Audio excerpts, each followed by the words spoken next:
Okay, this morning I'm going to discuss evidence for God's existence. When you ask an atheist why they don't believe in God, probably among the top 5 answers you will get is that there's no evidence for God. And of course, that's nonsense. There's abundant evidence for God. And so I'm going to share with you this morning what you can tell an atheist when they tell you, what you can just point out to them when they tell you there's no evidence for God. And really, this lesson should not even be necessary because the abundance of evidence that is available. But the reality is, more and more people are identifying themselves as an atheist, as is evidence from this polling data. Since 1953, the people answering the question, do you believe in God, in the negative has increased from around 1% to around 12%. And of course, that's a very disturbing trend. In Europe, some countries, over 50% don't believe in God. And so, obviously, we need to be prepared to give people evidence for the existence of God for those who do not believe in God. The arguments I'm going to share with you have been battle-tested. That is, they have been used in very high-profile debates with very noted atheists such as the late Christopher Hitchens and probably the most famous atheist, Richard Dawkins, who wrote The God Delusion. You can watch these debates on YouTube, and I invite you to do so. And really, they don't have very good arguments against the evidence that I'm going to share with you today. They're not able to mount an adequate rebuttal against these arguments. Before we go further, I want to put to rest the popular misconception regarding faith and science. What you oftentimes hear an atheist say is, we have science while you have faith. What they mean by that is, we have facts while you have blind faith. As if they didn't need faith, and as if we don't have facts. Well, that's not true. Of course they need faith. Were they there when the universe came into being? No. Were they there when life sprang into existence? Well, no. So they need faith to support their worldview. And we do have facts, and those facts I'm going to share with you this morning. So what this statement really reveals is a popular misconception regarding what faith is. They don't understand what faith is.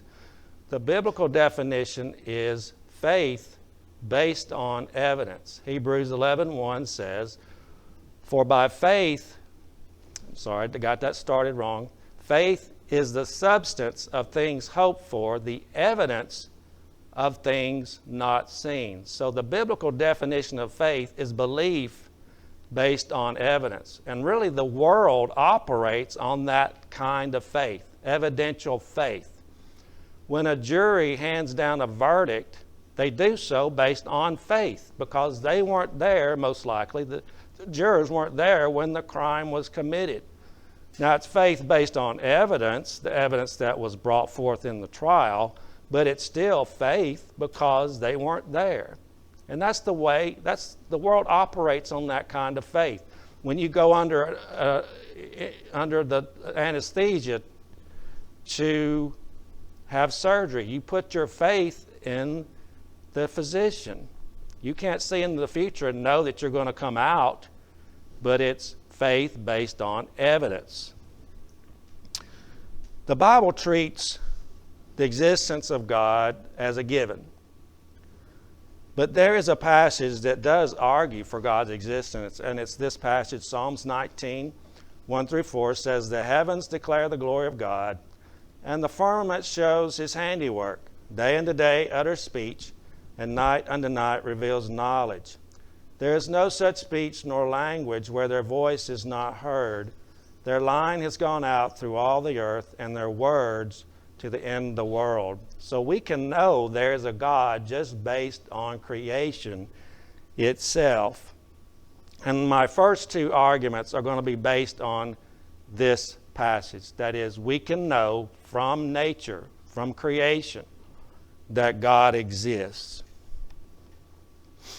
The first argument is called the Cosmological Argument. I don't want you to think that because it has a rather technical title that it's complicated. It is really very simple, yet powerful.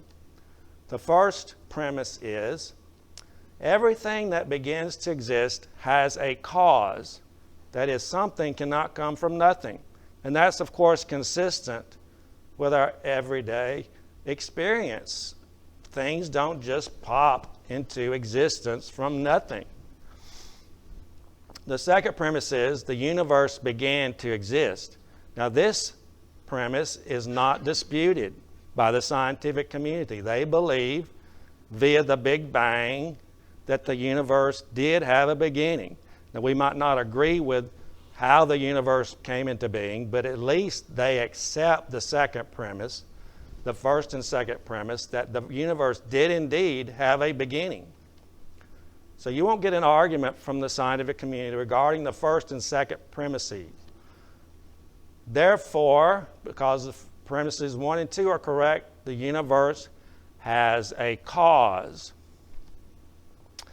The original cause must be eternal, uncaused, being, immensely powerful, immaterial, transcendent mind. That is, this mind had purpose. Now, Richard Dawkins, in his book, The God Delusion, his big point was, who created God? Now,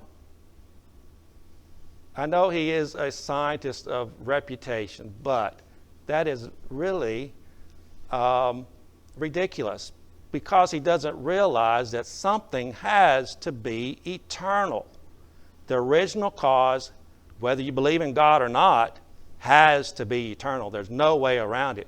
Because you can say, well, who caused the cause? Well, who caused that cause? Who caused it? You can argue that through, ad infinitum.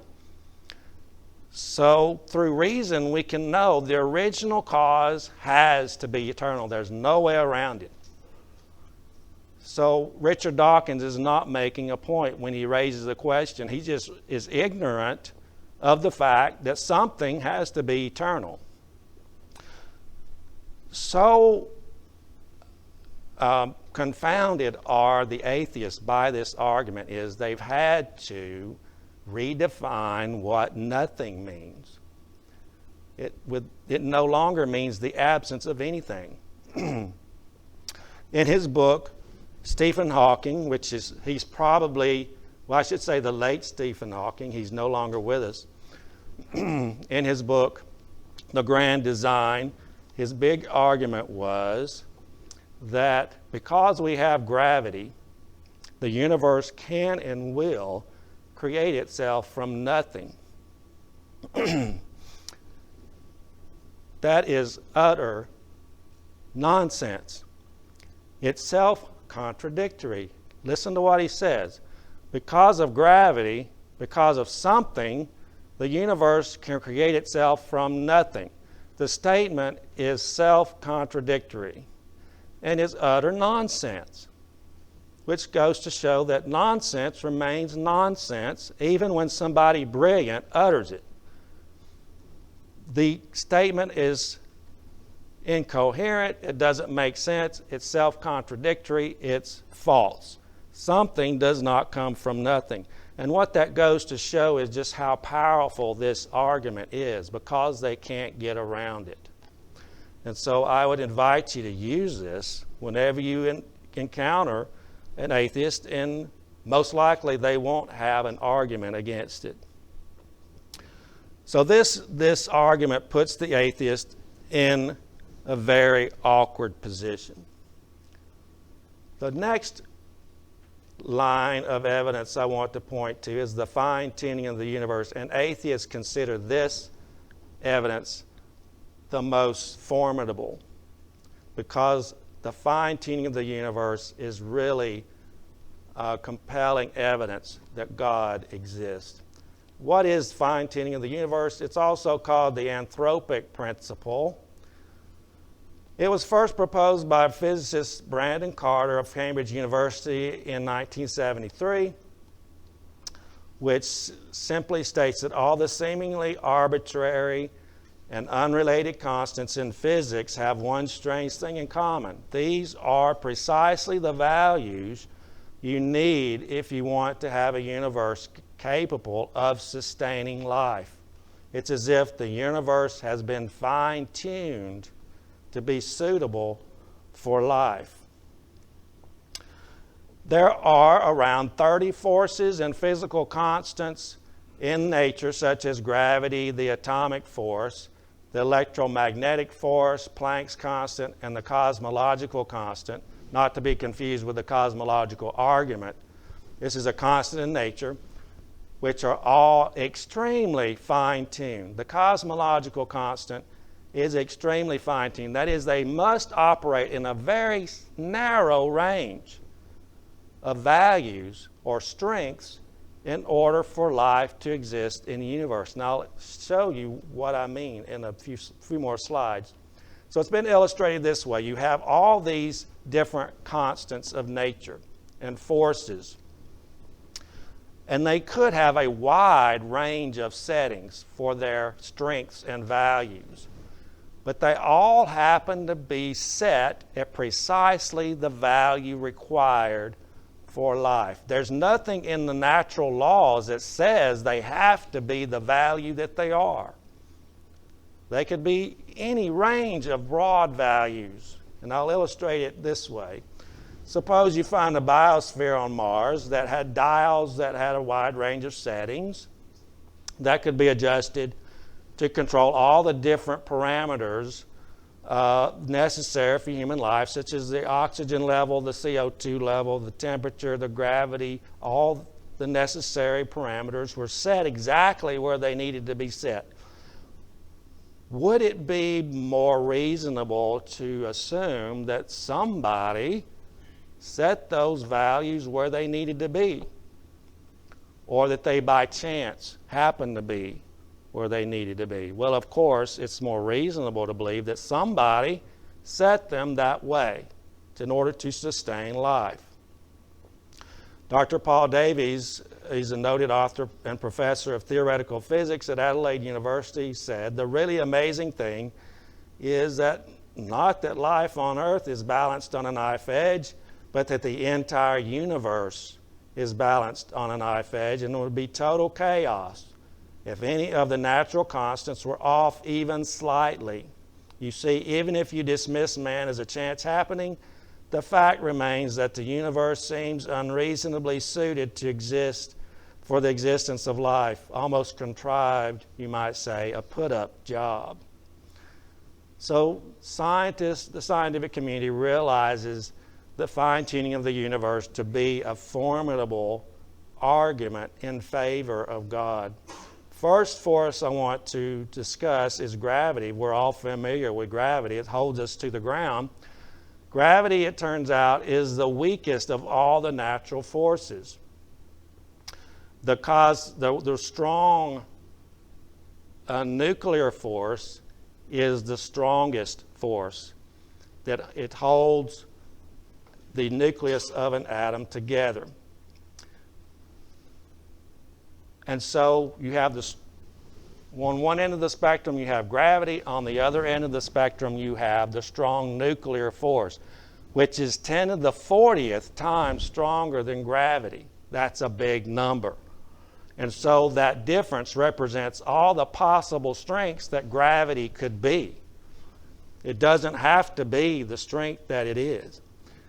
So I want you to illustrate this. I want you to imagine a ruler divided into 1-inch increments.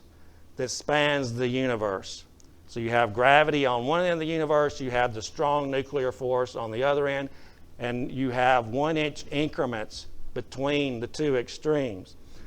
This represents the range of force strengths in nature, with gravity being the weakest and the nuclear force being the strongest. This strong nuclear force is 10,000 billion times stronger than gravity.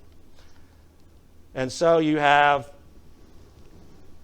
billions of 1-inch increments, which represent an increase incrementally in the strength of gravity. If you move the strength of gravity over 1 inch, the results would be catastrophic for life on this planet. All animals near the size of humans or greater would be crushed. 1 inch. I hope you see how fine-tuned gravity is.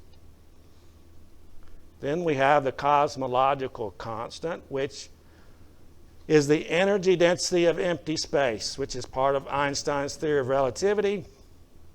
It's regarded as the single greatest problem facing physics and cosmology. The fine-tuning of the cosmological constant has conservatively been estimated to be at least 1 part in 100 million billion. That's 10 to the 53rd power. That's a big number. If the cosmological constant were slightly stronger, space would expand at such an enormous rate that almost every object in the universe would fly apart. And if slightly negative, the universe would collapse almost instantaneously back on itself. As we go through this fine-tuning of the universe, I don't want us to just be amazed at the universe. I want us to be amazed at the mind behind the universe that brought this amazing universe into existence. Who knew what the strength of gravity had to be? Who knew what the cosmological constant, the value it should have? What an unfathomable mind would know this.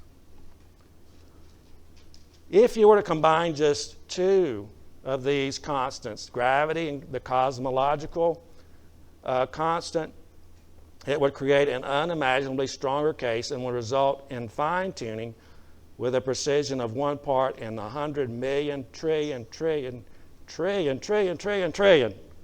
That's a big number. And that's just two. There's 30 of these. And so we can say, I think confidently, that the chances of these constants having the values that they do is impossible. I think that's a safe assumption, don't you? So imagine me standing up here and flipping a coin 50 times and it landing on heads every time. You would immediately suspect that the game had been rigged, because the chances of that happening are so remote. I think it's 1 chance in 1,000,000 billion that someone could do that. It's so remote, you wouldn't give it any serious consideration. You would immediately suspect something was up my sleeve. There was a coin that had been rigged a certain way so that it would land on heads each time. And so it is with the universe. We can confidently assume that there is a mind behind this universe. The atheists really have no good argument. And I'm going to tell you, or I will explain, that one argument that they have postulated a little later. Moving on, increasing the mass of a neutron by just 1 part in 700 would prevent nuclear fusion in stars, which means there would be no energy source for life.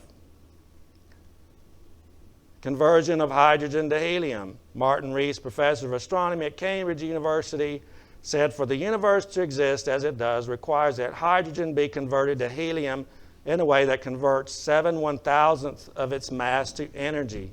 That's 0.007. If it were 0.006, no transformation could take place and the universe would consist of hydrogen and nothing else. If it were 0.008, bonding would be so wildly prolific that hydrogen would have long since been exhausted. In either case, with the slightest tweaking of the numbers, the universe as we need and know it would not be here. So if we were to couple all the physical constants that govern the universe together and the likelihood that they all just happen to be set where they need to be is, of course, mind-boggling. Fred Hoyle, one of the most famous astronomers who was taught at Cambridge University, said, "It's as if somebody has been monkeying with the physics." Michael Turner, the widely quoted astrophysicist at the University of Chicago at Fermilab, describes the fine-tuning of the universe with a simile. The precision is as if one could throw a dart across the entire universe and hit a bullseye 1 millimeter in diameter on the other side. So the scientific community, once again, recognizes the fine-tuning argument as extremely formidable. So amazing is the fine-tuning that Discover magazine was prompted to say, the universe is unlikely, very unlikely, deeply, shockingly unlikely. And so, the fine-tuning of the universe is either a physical necessity, chance, or by design. We can, of course, rule out chance because the likelihood of all these constants being set exactly where they need to be is so remote, we can rule it out. It's not physical necessity. There's nothing in the laws of nature that demand these forces and constant be or have the settings that they have. And so it is then by design, which of course demands a designer, a mind. And so I hope, after learning more about the universe and how precisely it's been created and governed, I hope this verse has a little more meaning to you now. The heavens declare the glory of God, and the firmament shows his handiwork. Day unto day utters speech, and night unto night reveals knowledge. There is no speech nor language where their voice is not heard. Their line has gone out through all the earth, and their words to the end of the world. Indeed, the universe is a very remarkable product of a very remarkable mind. The only hypothesis that the scientific community can come up with to counter this is the multiverse theory. That is, there is some universe-generating mechanism out there that has generated billions upon billions of universes, and we just happen to be residing in the universe that is most conducive for life. First of all, there is absolutely no evidence that a universe exists other than our own. So this is not a scientific statement. There's no evidence to back it up. Furthermore, all they've done is pushed back the problem one step, because such a universe-generating apparatus would itself have to be fine-tuned, extremely fine-tuned. Also, where would such a mechanism come from? Things don't just pop into existence. It had to have a cause. So they haven't solved the problem. They've only pushed it back one step. And so that goes to show you just how powerful this argument is. The third argument I want to discuss is objective moral values.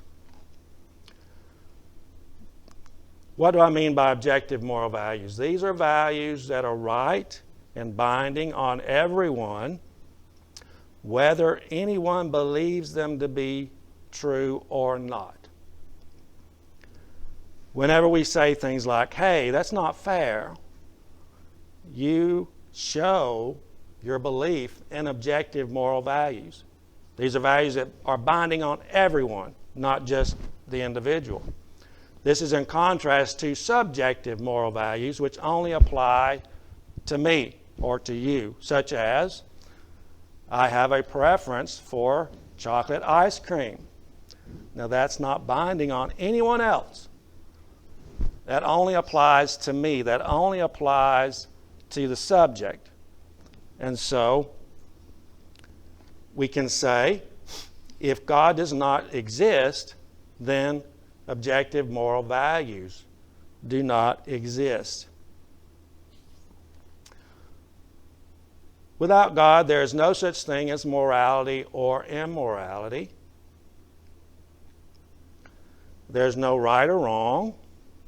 There's no injustice, because injustice implies a standard has been broken. Fyodor Dostoevsky, one of the most celebrated authors and philosophers of the 19th century, said, if there's no God, everything is permitted. And that's true. Think about that. If there's no God, everything is permitted, because if there's no God, then there's only subjective moral values.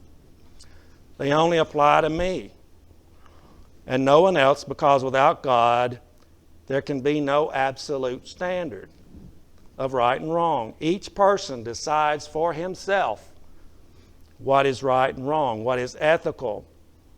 And there is no basis upon which I can say that my code of ethics is any better than your code of ethics. There's absolutely no basis upon which anybody can make that assertion. Even if your code of ethics matches perfectly with society's code of ethics, it still cannot serve as a standard. Why? Because what society believes to be right or wrong constantly changes. For example, gay marriage is accepted by the majority of our society. One generation ago, it of course was not accepted. And so what society believes to be right or wrong continues to evolve, continues to change, and will continue to change. A standard, by definition, must be unchanging, must be fixed. Imagine I had a ruler made of a substance that expanded and contracted with changing humidity and temperature. Could you use that ruler for a standard of measure? Well, obviously not, because you couldn't trust what it tells you. Standards, by definition, must be fixed and unchanging. And therefore, you need a God who is fixed and unchanging to impose a standard. Furthermore, if there's no God, we are nothing more than a super intelligent animal. When a cat kills a mouse or a lion kills a zebra, we don't say it's murder. It's just acting on its natural impulses. If evolution is true, therefore, and there's no God, when someone commits rape, they are only acting on their natural impulse, which every creature has, to pass on its DNA to the next generation. We cannot say that rape or anything is wrong without God. But nobody excuses rape. Nobody.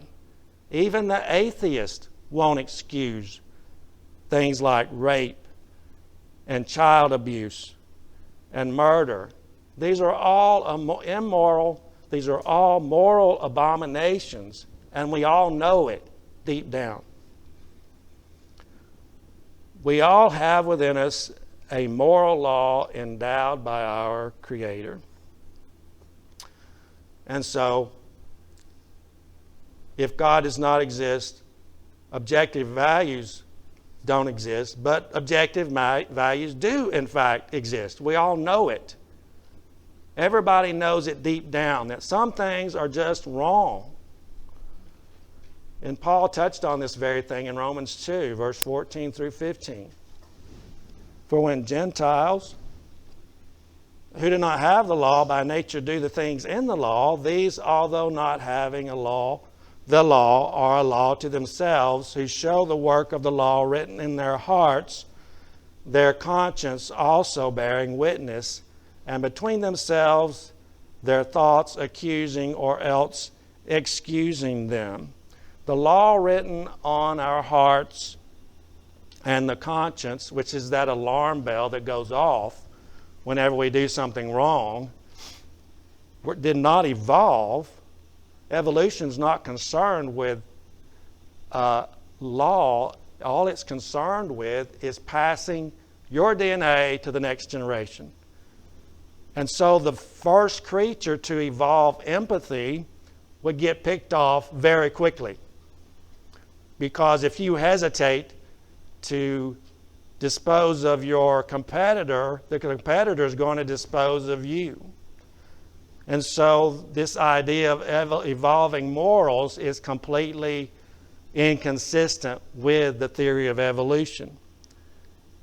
And therefore, we know that the conscience and moral law written on our hearts has to be endowed on us by God.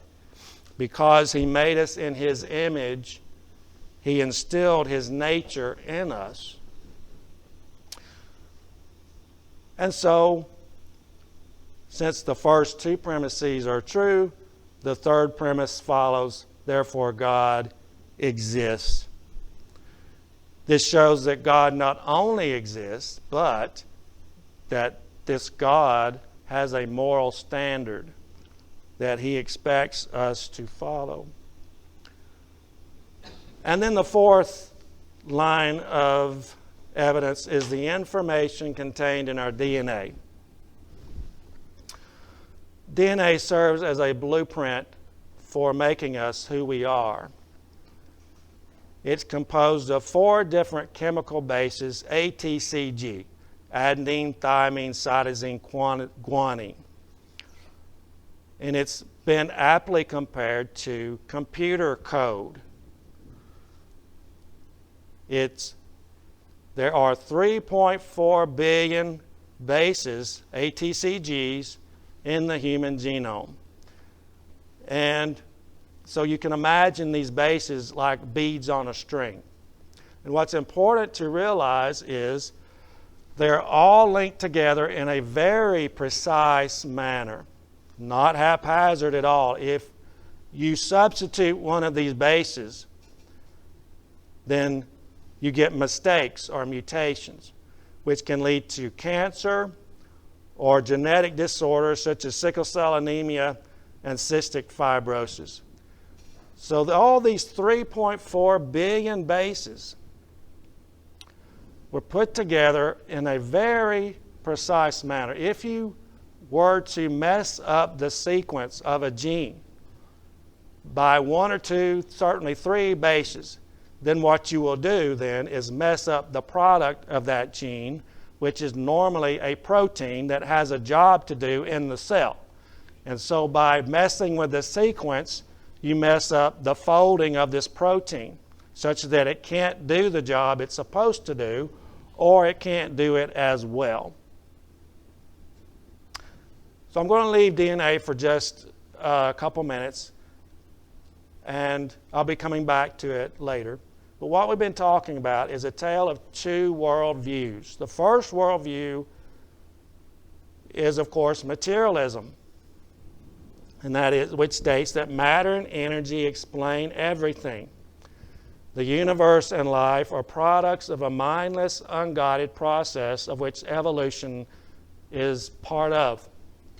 And so it's a bottom-up explanation. It starts with matter and energy, which gives eventually rise to life, which eventually gives rise to the human mind that can contemplate all these questions, which is contrasted to theism, which is a top-down explanation. God That is, mind explains everything. God created everything. God created the mind. The universe is a product of God's will and power. But is that true? Is it true that matter and energy explain everything?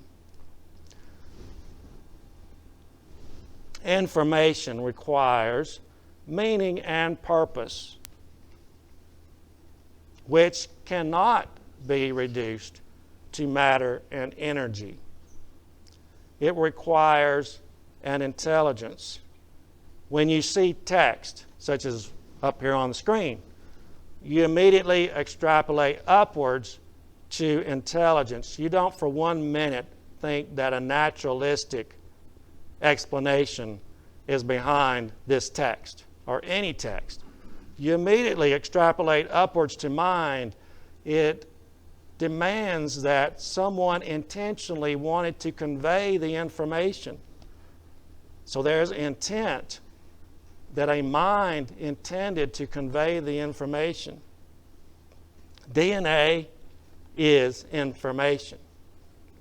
Let me illustrate it this way.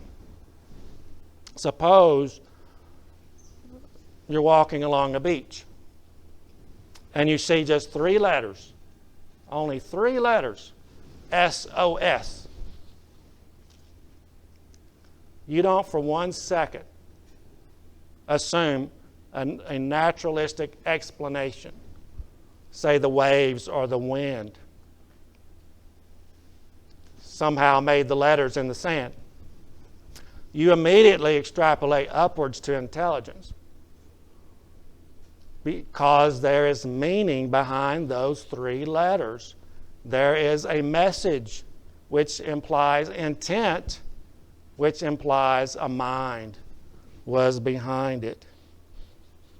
And so in DNA, we have 3.5 billion letters, which is the longest text. Each cell in your body contains the longest text. This is meaning. It's information.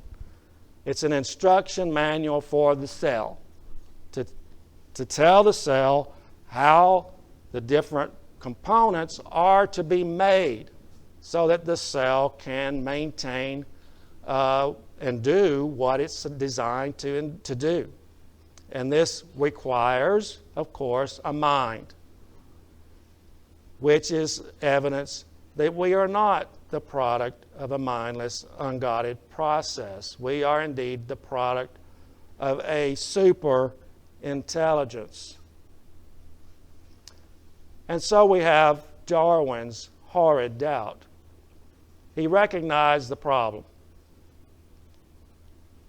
He said, but then with me the horrid doubt always arises where the convictions of man's mind, which has been developed from the mind of lower animals, are of any value at all trustworthy. Would anyone trust in the convictions of a monkey's mind if there are any convictions in such a mind? Well, he saw the problem. And so naturalism actually kills itself. Darwin saw the problem. Are the convictions of the mind which evolved from lower life forms of any value? That is, can we trust a mind that is the product of a mindless, unguided process? Would you trust your cell phone if you knew it was the product of a mindless, unguided process? Or your computer? Or your car? Would you get in and drive your car if you knew it was the product of a mindless, unguided process? Well, no. And so why is the mind any different? Why would we trust the mind if we thought it was the product of a mindless, unguided process? And of course, we could not. But what does naturalism need? It needs science to validate itself. That is, its interpretation of the data to validate itself.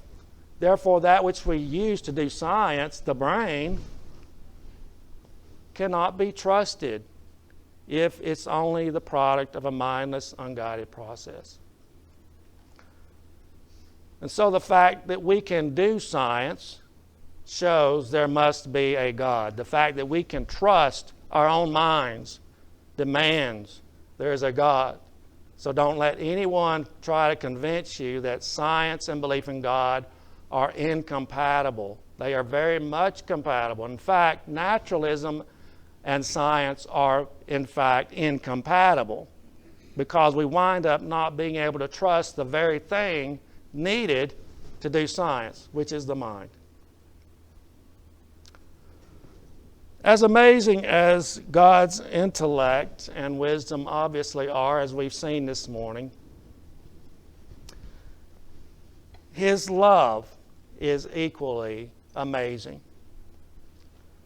The mind who willed this incredible universe into existence became one of us. Can you imagine such a mind making the decision to become one of us? Furthermore, His own did not receive Him. He wound up getting murdered by His own creatures. And of course, He knew that would happen. But He used that evil act for His creatures' own benefit, our benefit, so that we can, through His death, restore our relationship with Him.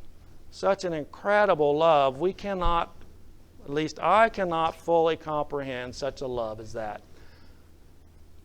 And so who wouldn't want to bow down and worship such a being, such an incredible intellect, coupled with such incredible love?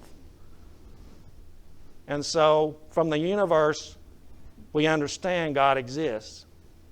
We understand His powerful intellect and His power to bring such a universe into existence. But through the Scriptures, we understand His love. This is not an impersonal God. This is a God who is very personal, who wants to have a relationship with us.